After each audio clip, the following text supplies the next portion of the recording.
Since the beginning of time, all the matter in the universe has been governed by precisely balanced laws and constants. During an interview with Robin Collins, a philosopher with degrees in mathematics and physics, Strobel learned how these laws offer compelling evidence for a creator and conspire to make the universe habitable for life. The laws of physics are balanced on a razor's edge for life to occur.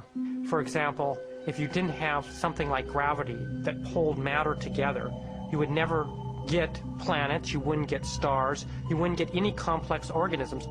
If you didn't have the strong nuclear force, there would be nothing to hold protons and neutrons together in the nucleus. And so you wouldn't have any atoms, so no chemistry.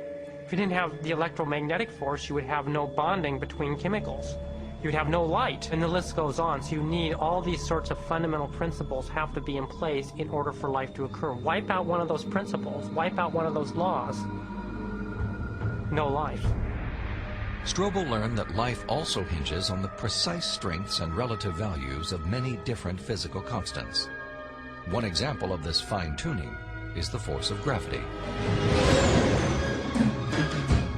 Imagine a ruler divided up into 1-inch increments and then stretched across the entire universe, a distance of some 14 billion light years.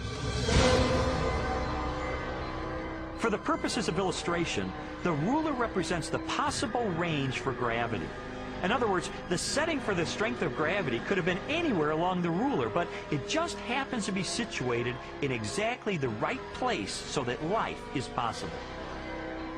Now, if you were to change the force of gravity by moving the setting just 1 inch compared to the entire width of the universe, the effect on life would be catastrophic. No large-scale life forms could exist. Anything that was more than the size of a pea would be completely crushed. So you might be able to get life of a very, very primitive sort, such as bacteria, but you could never get conscious observers. The strength of gravity is just one of at least 30 separate parameters that must be finely tuned to produce a life-sustaining universe. Another example is the cosmological constant.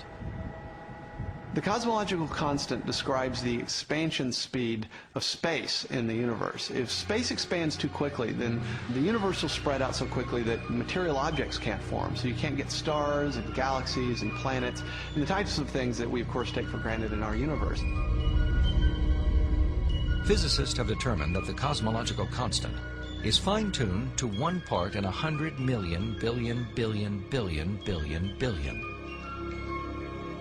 Such precision has been compared to traveling hundreds of miles into space, then throwing a dart at the Earth and hitting a bullseye measuring 1/trillionth of an inch in diameter, an area less than the width of a single atom. Just consider those two parameters, gravity and the cosmological constant. Their level of fine-tuning is to a precision of 1 part in 100 million trillion, trillion, trillion, trillion, trillion, trillion.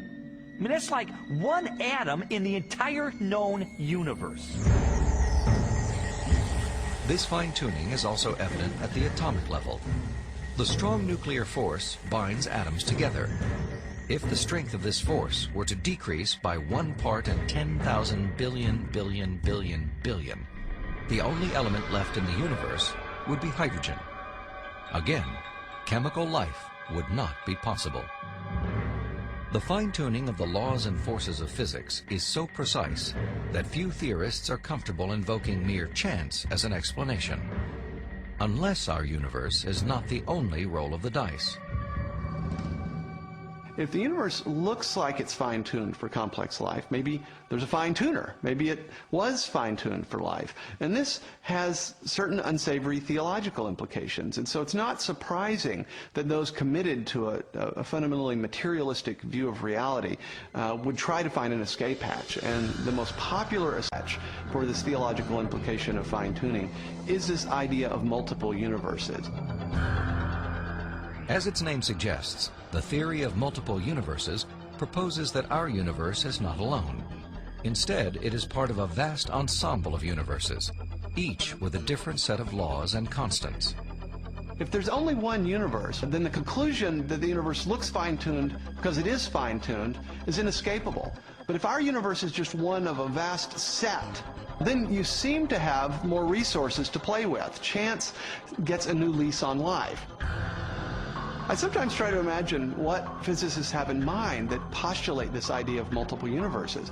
I mean, what would the generator look like that creates them? Maybe it's like a giant monolith that has dozens of different dials, each of which has to be set to the right physical constant. If we think of these parameters as dials, each of the dials is different. So if you produce enough universes with enough different dial settings, eventually, just by chance, you get one just right. So you might have to produce a trillion universes. But eventually, if you have a generator that's just spitting out just an enormous number of them, then it gets the right dial setting. And then, by just chance, you get conditions right for life. So it's a huge cosmic lottery. That's the idea. It's an interesting idea. I mean, there's really only one problem with it. There's no independent evidence that it's true. Besides, it really just pushes the question back a step, because we could still ask, who built the generator? The suggestion of multiple universes strikes me as a desperate attempt to explain away the obvious, which is that the universe is finely tuned by an intelligence to sustain complex life. An intelligence that must be beyond the constraints of time and space.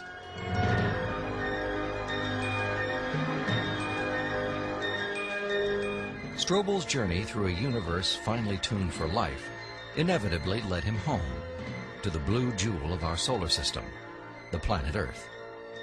There he encountered another array of critically balanced conditions essential to human existence. When I was an atheist, I saw planet Earth as being one of probably billions of planets just like it all over the universe. I saw our sun as being an average, undistinguished type of a sun.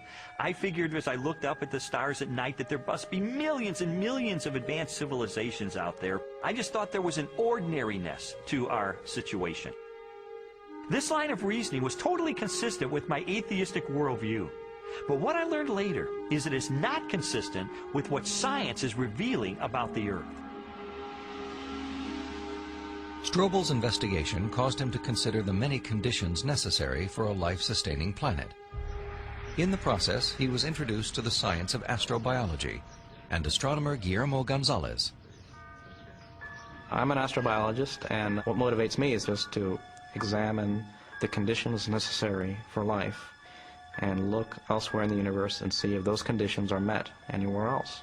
And the answer could be yes, and the answer could be no, and either answer is interesting. For more than a decade, Guillermo Gonzalez has researched the characteristics of a planet required to support complex life. Estimates vary, but a current list of these factors would number at least 20 and include an oxygen-rich atmosphere, liquid water and large continental land masses, a home star of the right temperature and mass, an orbital path that is neither too far nor too close to the home star, a moon large enough to stabilize the tilt of the planet's axis and the movement of its tides, a magnetic field strong enough to deflect the sun's radiation, and a position in the relatively narrow habitable region of a spiral galaxy. All these factors have to be met at one place and time in the galaxy if you're going to have a planet as habitable as the Earth, which you need for complex and even technological life. Theorists have attempted to calculate the odds of all the necessary factors for life appearing at the same time on the same planet. A conservative estimate is 1 chance in 10 to the negative 15th, or 1/1000th of 1/1,000,000,000th. On those terms, even when compared to the billions of suns and possible planets in our Milky Way galaxy, the probability of even a single habitable world appears unlikely. There are many probabilistic resources in the galaxy, but on the other side of the coin are all these factors that you need. You have to get just right in order to have just one habitable planet like the Earth. And that leads me to conclude that yes, we're rare in the galaxy.